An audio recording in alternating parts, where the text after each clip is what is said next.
দিনাজপুরের পার্বতীপুরে তেলিপট্টির দারুন নাজাত আদর্শ বালিকা মাদ্রাসাটির শিক্ষা কার্যক্রম সম্প্রতি মেলার ডাঙ্গায় স্থানান্তরিত হয়েছে।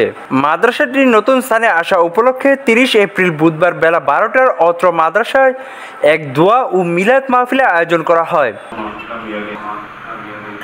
দোয়া পরিচালনা করেন মাওলানা হাবিবুল্লাহ। আলোচনা ও দোয়া শেষে এক মধ্যাহ্নভোজের আয়োজন করা হয়। মাদ্রাসাটির পরিচালক আবু বক্কর সিদ্দিক বলেন, আমাদের নুরানি বিভাগ, আদর্শ নাজেরা বিভাগ ও কিতাব বিভাগ রয়েছে। আমাদের প্রতিষ্ঠানটিতে শুধু বালিকা শাখায় ভর্তি চলছে। ক্লাস শুরু হবে আজ 15 মে থেকে। উদ্বোধনী অনুষ্ঠানটিতে উপস্থিত ছিলেন এলাকার সুদীজন শিক্ষক, শিক্ষার্থী ও অভিভাবকগণ। স্বাধীনতা টিভি বাংলা, দিনাজপুর।